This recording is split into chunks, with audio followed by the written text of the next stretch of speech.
अस्सलामुअलैकुम my social media family. उम्मीद करती हूँ कि आप सब लोग हिफ्ज़-ओ-अमान से होंगे, खुशबाश होंगे। सियासी तज्ज़ियों और तबसरों के साथ आपकी खिदमत में हाजिर हूँ। आज मेरी तबीयत ठीक नहीं थी, लेकिन फिर भी मैंने कहा कि अब तक की जो ताज़ा तरीन लेटेस्ट अपडेट्स हैं वो मैं आपको दे दूं।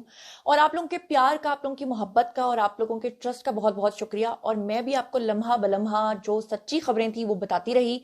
हालांकि इस वक्त सोशल मीडिया के ऊपर बहुत ही ज्यादा फेक न्यूज चल रही है, लेकिन अल्लाह का शुक्र है कि मुझे ये एजाज हासिल है। आपके ट्रस्ट की वजह से मुझे इतनी हिम्मत आई कि मैं आपको लम्हा बलम्हा इसके बारे में आगाह करती रही। जनाब, आपको पता है कि जिस तरह से बुशरा बीबी ने ऐलान किया और जिस तरह से फिर उन्होंने लीड किया, फिर जिस तरह से बुशरा बीबी भाग गई, फिर गंडापुर की गाड़ी में बैठ के भागी, वो सारी चीजें जो है वो लेट नाइट तक भी मैं आपको अपलोड करके वीडियोस बताती रही। मगर एक जो बड़ी मजेदार बात वो ये है कि पाकिस्तान के अंदर हमेशा से जब भी सियासत के अंदर कोई भूचाल आता है, जब भी कोई फ्लक्चुएशन आती है चीजों की, सिचुएशन की, तो आपने देखा है कि अक्सर पाकिस्तान के अंदर स्टॉक एक्सचेंज जो है वो बुरे तरीके से गिरती है। लेकिन अब की बार अल्लाह का शुक्र है कि लोगों को ये बात समझ आ गई है कि अब जो पीटीआई है वो एक ऐसा मरा हुआ हाथी है कि जिसके ऊपर आप जितना मर्जी बैन करें उसका कोई फायदा नहीं। लेकिन हाँ, वो कहते हैं कि मरे हुए हाथी के दांत भी काफी कीमती होते हैं। लेकिन अफसोस की बात यह है कि ये दांतों वाला हाथी जो है, ये दांत इसके थे ही नहीं, इसके उगे ही नहीं थे। अब अच्छी और खुशखबरी के साथ जो आज के वीडियो का पहली जो खबर आपके साथ शेयर करने जा रही हूँ वो ये है कि इस सारे वाक्य का लोगों के ऊपर कोई असर नहीं हुआ। यहां तक कि लोगों ने जनाब क्या किया कि उन्होंने बिल्कुल भी इस चीज का असर ना लेते हुए स्टॉक एक्सचेंज में अपनी इन्वेस्टमेंट को जारी रखा। और पाकिस्तान स्टॉक एक्सचेंज की तारीख में एक नया रिकॉर्ड कायम हुआ है। 75 साल तारीख में आज तक आपने ये खुशखबरी नहीं सुनी होगी कि सिर्फ एक ही दिन में 4900 यानी 5000 पॉइंट्स जो हैं उसका स्टॉक एक्सचेंज में इजाफा हुआ है। आपको बता दूं कि 1700 से ज्यादा पॉइंट्स का इजाफा देखने में आया है और बाद में इंडेक्स जो है वो 3500 से ज्यादा पॉइंट्स के खसारे से 94,574 पॉइंट्स पे बंद हुआ। तो कारोबारी आज का जो रुझान था वो पॉजिटिव रहा, मुस्बत देखने में रहा। और इस मौके पे 100 इंडेक्स जो है वो 5000 पॉइंट्स के इजाफे से 99,549 के ऊपर आकर जो है वो खत्म हुआ। इसका मतलब यह है कि बहुत जल्द ये इन पॉइंट्स को भी क्रॉस कर जाएगा और पाकिस्तान की 75 साल तारीख में ऐसा कभी भी नहीं हुआ। तो ये पहली खुशखबरी थी जो मैंने आपके साथ शेयर कर लिया। अब चलते हैं जी दूसरी खबर की तरफ।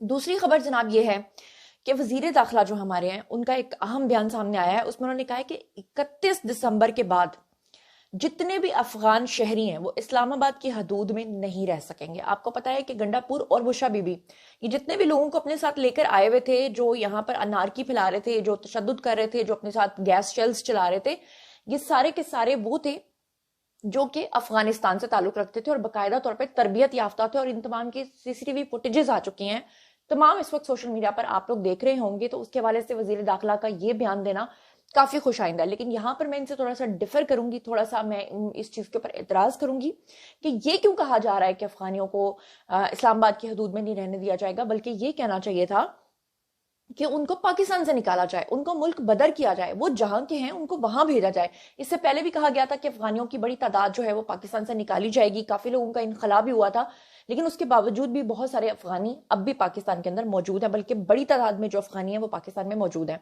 इस्लामाबाद में मीडिया से बात करते हुए मोहसिन नकवी ने कहा कि अगर किसी अफगान शहरी को इस्लामाबाद में रहना है तो वो डीसी ऑफिस से एनओसी लेगा और 31 दिसंबर के बाद जो है ये जो शहरी हैं ये अफगानिस्तान की हदूद में नहीं रह सकेंगे। उन्होंने कहा कि एक ही तरजीह है कि जिंदगी मामूल पर आ जाए, जो थोड़ी बहुत चीजें रह गई हैं वो शाम तक भी रूटीन में आ जाएंगी। उनका कहना था कि किसी पुलिस वाले के पास गन नहीं थी।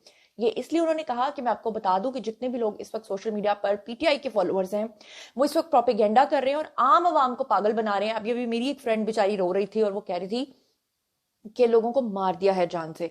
तो मैंने उसको बताया तो वो यकीन नहीं कर रही थी। उसने मेरे साथ वो फेक वीडियो शेयर किए जो कि इन लोगों ने अपने आर्काइव में रखे होते हैं, और जब भी कोई ऐसा वाकया होता है तो ये झूठे वीडियो शेयर करके लोगों को बेवकूफ बनाते हैं। आपको ये भी बता दूं कि जो हमारे वजीर इतलात हैं जी अता तारड़, उन्होंने कहा था कि तहरीक इंसाफ के एहतजाज में अफगान शहरी जो हैं वो बड़ी तादाद में शामिल थे। और उन्होंने कहा कि पंजाब हुकूमत ने भी एहतजाज में शरीक अफगान शहरियों की शनाख्त सामने लाने का ऐलान कर दिया है। अच्छा जी, आपको ये भी बता दूं कि पंजाब हुकूमत का पीटीआई के एहतजाज से पकड़े गए जितने भी अफगान शहरी हैं, अब उनकी जो शनाख्त है वो सामने लाने का उन्होंने ऐलान कर दिया है। लाहौर में प्रेस कॉन्फ्रेंस करते हुए वजीर इतलात पंजाब जो है अजमा बुखारी, उन्होंने कहा कि 9 मई हो या 24 नवंबर इनका एहतजाज नाकाम हुआ। पीटीआई जो है वो 5 बार एहतजाज की कॉल दे चुकी है मगर बुरी तरीके से नाकाम हुई है। उनका कहना था कि कल वजीर आला अली अमीन गंडापुर के पीके के जो है वो उनके कारकुनान की उनको तनकीद का सामना रहा। अली अमीन गंडापुर जो है वो गाड़ी को कल जो है कारकुनान ने उनके आग लगा दी। आपको याद ही है वो सारी फुटेजेस और सारी चीजें तो आपने देखी होंगी जिसमें जितने भी पीटीआई के फॉलोअर्स हैं वो गंडापुर को ये कह रहे थे कि अगर अब की बार आप हमें छोड़कर भागे हम आपके घर को भी आग लगा देंगे, और गुस्से में आके लोगों ने उनकी गाड़ी के ऊपर कूदना शुरू कर दिया था।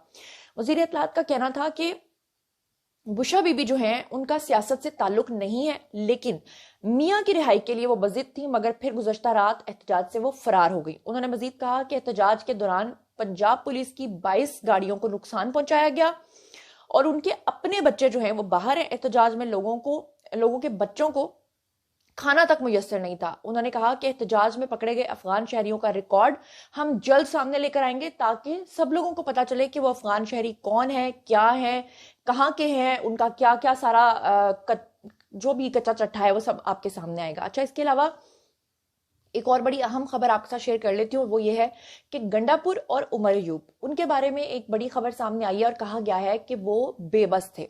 सुनने में आया कि गंडापुर ने अपनी पार्टी के लोगों को जो अपनी क्लैरिफिकेशंस दी हैं उसमें उन्होंने यही कहा है कि वो बहुत ही बेबस थे, वो बहुत ही मजबूर थे। उन्होंने कहा कि मार्च पर बुशा बीबी का जो कंट्रोल है वो ज्यादा था, बुशा बीबी हमारी कोई बात सुन नहीं रही थी। ये इल्जाम लगाए उन्होंने बुशा बीबी के ऊपर। बानिया पीटीआई की जो अहलिया बुशा बीबी हैं, आपको अच्छे तरीके से पता है कि बैरिस्टर सैफ जब मिलने के लिए गए जेल में इमरान खान को, तो इमरान खान मान गए थे कि ठीक है जी आप डी चौक में ना करें, आप किसी और जगह पे कर लें।